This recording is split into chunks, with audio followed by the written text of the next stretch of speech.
Welcome back to the secret underground lair. I have a little remnant of a cherry log here, small log. And I'm just in the process of debarking it.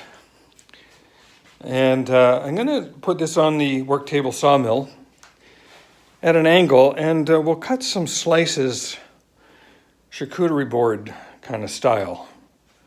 Let's see how that turns out. That's today's adventure. So for the simple debarking that I'm doing, I'm just using a utility knife, scoring the bark along the line, then trying to peel it back a little bit and just pull it off.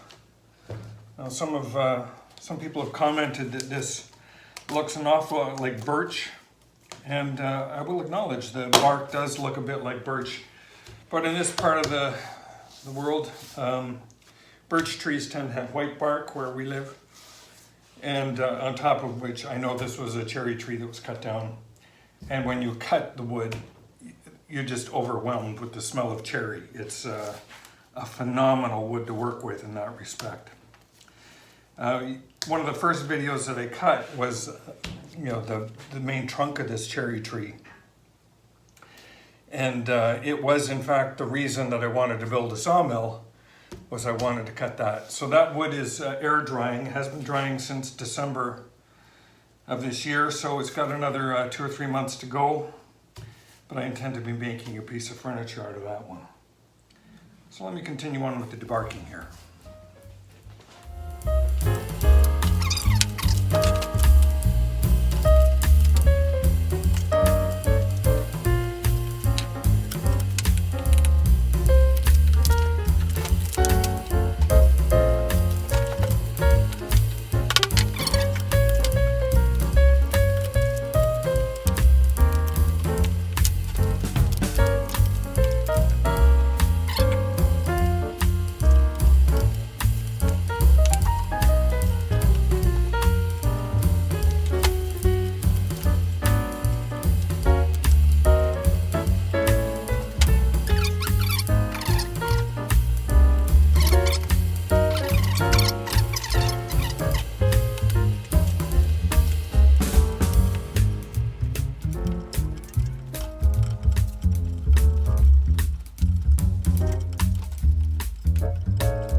Okay, that's the bark removed from this log.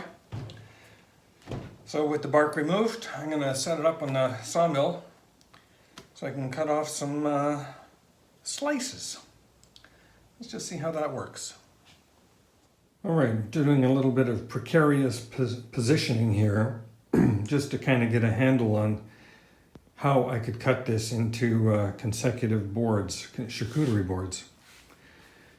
So my theory is, this is about the angle that I want. So I'm going to take this little mount thing here that I've cobbled together, cut off the legs so that I can sit it down a little bit farther in about here and screw it onto the bottom of the log, and I'm going to screw this to the table. Then I'm going to figure out a way to screw or mount this side of the log onto the table as well, so it won't slip around. Next operation will be to take a slice off here. It's going to get rid of all this end. Pity, because this would have some interesting character, but that's the way the log's cut. So I'm going to cut all that off, cut that off, and then flip the whole thing around so that this cut off piece can lie flat on the table, and I can mount that to the table. And then with the log flipped around like that, this of course will be the other end, and we'll cut a slice off here and then start making consecutive slices down the log. So that's how I'm going to set it up. See how that goes. All right, I've got our log mounted up here. This little piece has been cross-braced, screwed onto the table and screwed into the log. Got our cable strap here, wedging that down at that end. Got the log mounted here and the saw at the right height, so I'm going to take a cut straight across here. I'll probably drop it down an inch and we'll take another cut. We might get 2 cuts out of that before I take the log off and flip it around. So, what could possibly go wrong?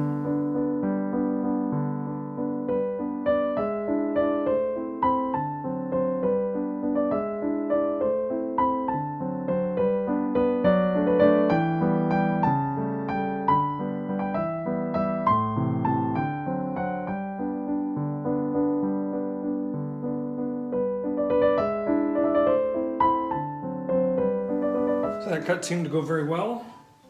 It's a little smaller than I was hoping for the board, but I'll drop it down 3/4 of an inch, take another slice off it and see what we get.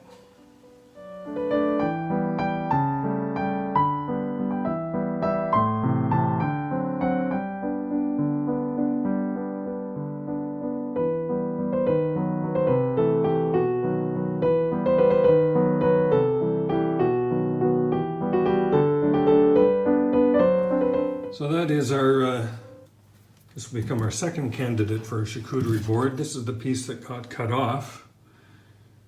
And some interesting color. Of course, the moisture content on this piece is just off the charts. It's way beyond 35%.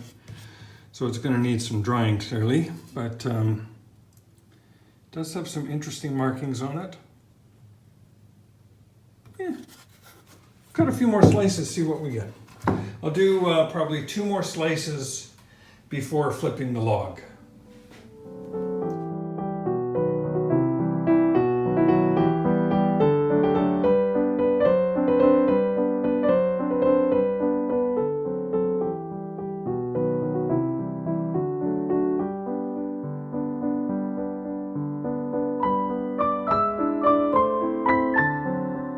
Alright, I've gone about as far as I want to go with the log mounted in this way, mainly because the screw coming through here, I think on the next pass I'd likely hit it.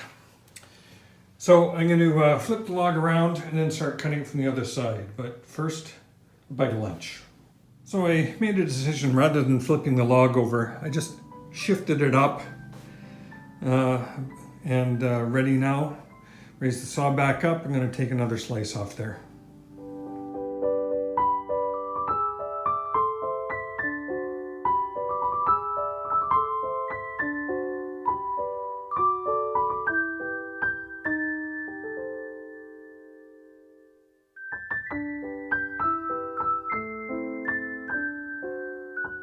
So I have a little interesting dilemma at this point where we have a big bulge coming out here. If I come down 3/4 of an inch as I'm making these pieces, actually I'm going a little bit more than 3/4, about 7/8. I'm going to wind up with a very narrow piece in here, a very thin piece, just about 1/4 inch. So we've got too thin Plus I have this wandering off here. So I'm going to come down 1/2 inch, just take off a 1/2 inch sacrificial piece, and then we'll be able to take another 3/4 inches off that. But at that point, I'll also need to raise the log up a bit. So 1/2 inch, and then we move the log again.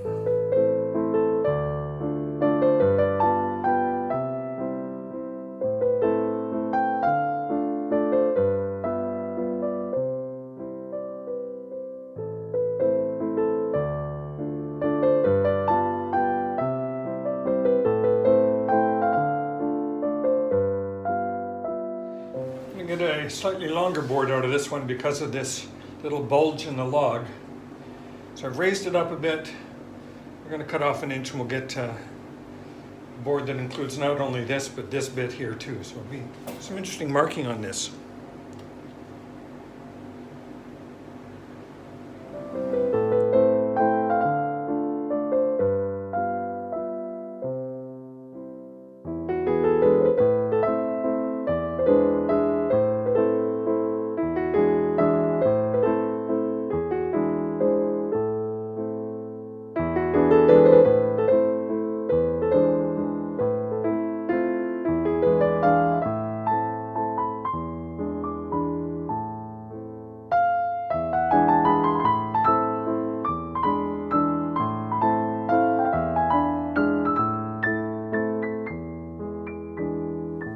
Things are getting just a little too sketchy to try and finish this log up on the Worktable Sawmill. So I'm going to finish that log up on the bandsaw, but I'll do that off camera. And I do have about 10 or 11 little slices here that I'll put into the kiln and get them dried. So they'll probably need probably a couple weeks in there. The weather is turned a little cooler. We're not getting quite as much sunshine. So it won't be a week, but it should be, it may take a couple weeks for those. So I'll come back when that's done. And in the meantime, we'll call that a video for today. So how about that? Little charcuterie slices from a cherry log. Thanks very much for watching, everyone. Please like and subscribe. I'll see you on the next video.